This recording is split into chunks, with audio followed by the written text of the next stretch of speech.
அஸ்ஸலாமு அலைக்கும். Welcome to FM சமையல். இன்றைக்கி அருமையான காலிஃப்ளவர் கிரேவி செய்ய போகிறோம். அதுக்கு தேவையானவை வெங்காயம் 3, தக்காளி 2, பச்சை மிளகாய் 1, மல்லி சிறிது, கருவேப்பிலை சிறிது போட்டு இதை நல்லா கட் பண்ணிப்போம். ஒன்று சேர்ந்த மாதிரி தான் வதக்க போகிறோம். நீங்கள் சின்ன சின்னதாக நீங்கள் தனியாக கூட நீங்கள் வதக்கி எடுத்துக்கலாம், தனியாக கட் பண்ணி வச்சுக்கலாம். நான் பொடிசாக கட் பண்ணி இது எடுத்துகிறோம், அதனால் ஒன்றா தான் நான் இப்போ சேர்த்து நான் வதக்க போகிறேன். இது பாருங்கள், கட் பண்ணுறதை பாருங்கள், அந்த அளவுக்கு இது பொடிசாக கட் பண்ணிடும். காலிஃப்ளவர் ஒன்று எடுத்து நல்லா கட் பண்ணி வச்சுருக்கேன் சின்ன சின்னதாக. இதை நம்ம வெந்நீரில் போட்டு வெதுவெதுப்பான வெந்நீரில் போட போகிறோம். இந்த அளவுக்கு கட் பண்ணி கொடுத்துரும்.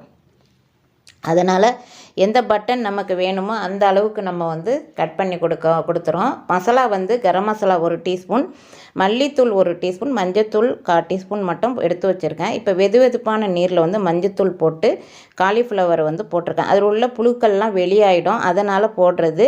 எப்போதும் நான் போடுற மாதிரி போட்டேன். சாதா பச்சை தண்ணியில் கூட உப்பு போட்டு நீங்கள் மஞ்சத்தூள் போட்டு கூட போடலாம்.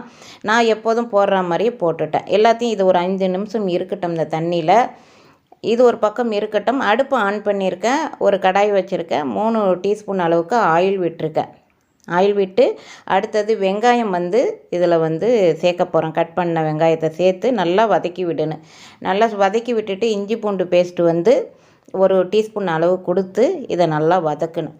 இந்த காலிஃப்ளவர் நம்ம சேர்க்கறதுனால ரொம்ப நம்ம உடம்புக்கு உன்னதமான மருந்தாக இருக்குது. உடலுக்கு அதிகமாக இந்த சீசன் டைமில் சேர்த்துக்கிறது ரொம்ப நல்லது. எல்லா டயத்துலேயும் காலிஃப்ளவர் கிடைக்கும். சீசன் டைமில் அதிகமாக கிடைக்கும், நல்லா ஃப்ரெஷ்ஷாக இருக்கும். அந்த நேரத்தில் வாங்கி சேர்க்குறது ரொம்ப நல்லது. 1 டீஸ்பூன் அளவுக்கு இஞ்சி பூண்டு பேஸ்ட்டு கொடுத்து நல்லா வதக்குங்க. வதக்கி விட்டுட்டு இதுக்குள்ளே தனி மிளகாய்த்தூள் 1 டீஸ்பூன் போட்டிருக்கேன். அப்புறம் இந்த கரம் மசாலா, மல்லித்தூள், மஞ்சத்தூள்லாம் போட்டிருக்கோம் இல்லையா, அதையும் சேர்க்குன்னு தேவையான அளவு உப்பும் சேர்த்துருக்கேன். சேர்த்துட்டு நல்லா வதக்கி விடுங்க. வதக்கி விட்டுட்டு கொஞ்சம் நல்லா வதங்கி வரணும். வதங்கி வந்துட்டு தான் நம்ம மசாலாலாம் கொடுக்க போகிறோம்.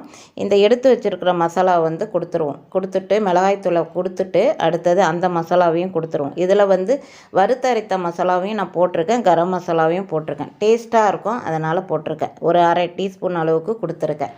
இந்த காலிஃப்ளவரில் குருமா செய்யலாம், சிக்கன் 65 மாதிரி செய்யலாம், அப்புறம் பஜ்ஜி சுடலாம். அப்புறம் நிறைய வெரைட்டி காலிஃப்ளவரில் அதிகமான ரெசிபிகள் செய்யலாம். நம்ம இது காலிஃப்ளவரில் இப்போ மூடி போட்டு மசாலாலாம் கொடுத்து இந்த கிரேவி பதத்துக்கு வந்தவுடனே தான் நம்ம காலிஃப்ளவரை சேர்க்க போகிறோம். காலிஃப்ளவரில் நம்ம சாப்பிட்றதுனால என்னென்ன நன்மைகள் கிடைக்கும்னா, மலச்சிக்கலை போக்குது, மூட்டு வலியை குறைக்குது, மெக்னீசியம், பொட்டாசியம், அப்புறம் கால்சியம், இதில் எதிர்ப்பு சக்தி அதிகமாக இருக்குது. அப்புறம் காலிஃப்ளவரில் vitamin A, B, O, E, K சத்துக்கள் அதிகமாக இருக்குது.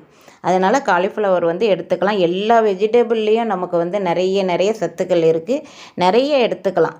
அதனால் எந்தெந்த காய்கறியில் அது மாதிரி கீரை வகைகளில் நிறைய சத்துக்கள் இருக்குது, நிறைய எடுத்துக்கலாம். கேரட்டு, அது மாதிரி நிறைய வெஜிடபிள் நிறைய நம்ம சொல்லிக்கிட்டே போகலாம்.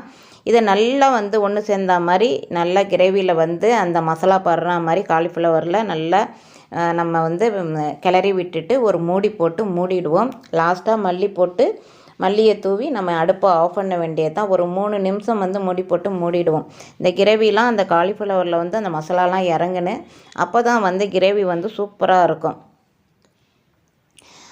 அருமையாக இடையில நம்ம கிளறி விடணும். ஏன்னா தண்ணி விடும். அந்த ஸ்டேஜில் தண்ணிலாம் ட்ரை ஆனோடனே தான் நம்ம அடுப்பை ஆஃப் பண்ணணும். மேலே மல்லி போட்டு நம்ம ஒரு கிளறி விட்டுட்டு அடுப்பை ஆஃப் பண்ண வேண்டியது தான். நல்லா ட்ரை ஆகி ரெடி ஆகிட்டாங்க. அனைவரும் சாப்பிடுவாங்க. சப்ஸ்கிரைப் பண்ணுங்கள், லைக் பண்ணுங்கள், ஷேர் பண்ணுங்கள் உங்கள் ஃபேமிலி அண்ட் ஃப்ரெண்ட்ஸுக்கு. அடுத்து சூப்பரான ரெசிபியுடன் உங்களை சந்திக்கிறேன். தேங்க்யூ ஃபார் வாட்சிங்.